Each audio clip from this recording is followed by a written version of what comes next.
2008 में मालेगांव में एक बहुत बड़ा हादसा हुआ है, बम ब्लास्ट। अब एनआईए जो है वह इन सभी आरोपियों के लिए कड़ी से कड़ी सजा की मांग कर रही है।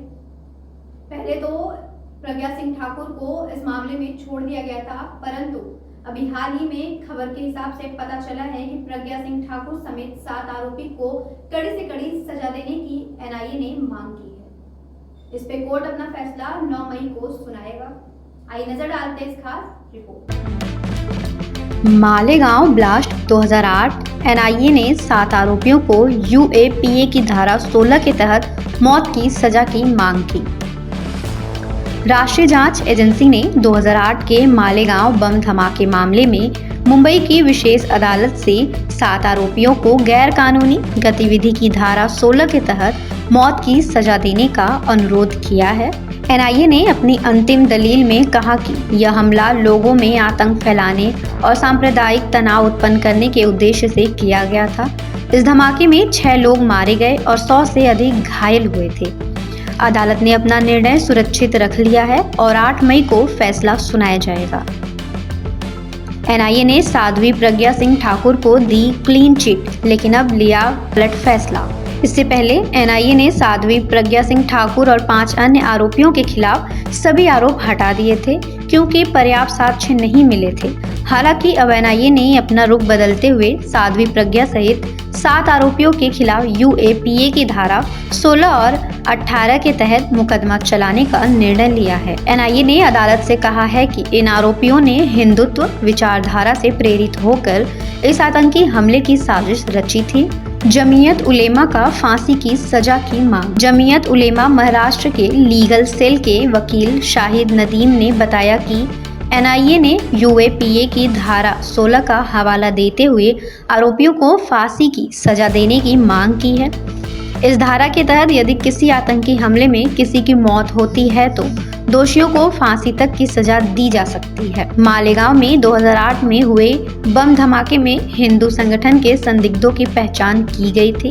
मुंबई से करीब 200 किलोमीटर दूर मालेगांव की एक मस्जिद के पास मोटरसाइकिल में बम धमाका हुआ था, जिसमें 6 लोग मारे गए और 100 से अधिक लोग घायल हुए थे। एनआईए के विशेष लोक अभियोजक अविनाश रासल और अनुश्री रासल ने अदालत में अपनी अंतिम दलील में कहा कि यह धमाका लोगों में आतंक फैलाने, जीवन और संपत्ति का नुकसान करने, समुदाय की आवश्यक सेवाओं और आपूर्ति को बाधित करने में सांप्रदायिक तनाव उत्पन्न करने और राज्य की आंतरिक सुरक्षा को खतरे में डालने के उद्देश्य से किया गया था। उन्होंने कहा कि आरोपियों ने जानबूझकर इस हमले को अंजाम दिया। अदालत ने एनआईए की अंतिम दलीलें सुनने के बाद अपना निर्णय सुरक्षित रख लिया है।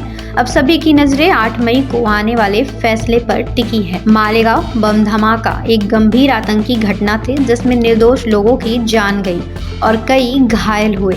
एनआईए का यह कदम न्याय की दिशा में एक महत्वपूर्ण कदम है। अब यह देखना होगा कि अदालत इस मामले में क्या निर्णय लेती है और क्या दोषियों को उनकी सजा मिलती है। दरअसल एनआईए ने मुंबई के स्पेशल कोर्ट से 7 साल 2008 के मालेगांव बम ब्लास्ट मामले में सभी 7 आरोपियों पर गैर कानूनी गतिविधि यूएपीए की धारा 16 के तहत मौत की सजा देने का अनुरोध किया है। एनआईए की ओर से आखिरी दलीलें की गई है जिसमें उल्लेख किया गया है कि साल 2008 में हुए बम ब्लास्ट में 6 मुस्लिम मारे गए और 100 से अधिक लोग घायल हुए। एनआईए के द्वारा दायर की गई दलील में 1,500 से ज्यादा पन्ने हैं। कोर्ट ने अपने फैसले सुरक्षित रखा है। 8 मई को मालेगांव ब्लास्ट पर फैसला आएगा। पहले एनआईए के द्वारा साध्वी प्रज्ञा को बरी करने की कोशिश की थी, लेकिन तब एजेंसी के पास कोई ठोस सबूत नहीं था। अब एनआईए ने अपना रुख बदल लिया। एजेंसी के द्वारा स्पष्ट किया गया है कि साध्वी प्रज्ञा के साथ किसी भी प्रकार की नरमी न बरती जाए।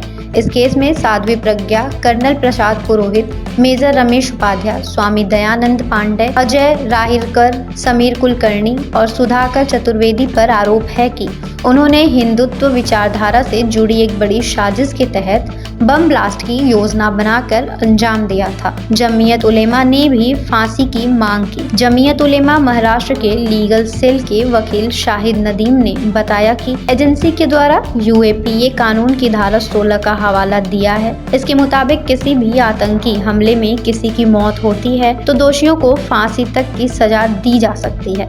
बता दें कि सितंबर 2008 में मालेगांव ब्लास्ट ऐसा हमला था जिसमें हिंदू संगठनों को संदिग्ध के तौर पर चिन्हित किया गया था। मुंबई से करीब 200 किलोमीटर दूर मालेगांव की एक मस्जिद के पास मोटरसाइकिल में बम ब्लास्ट हुआ था, जिसमें 6 की मौत और 100 से अधिक लोग घायल हुए थे। इस रिपोर्ट में फिलहाल इतना ही। तब तक के लिए बने रहिए हमारे साथ और देखते रहिए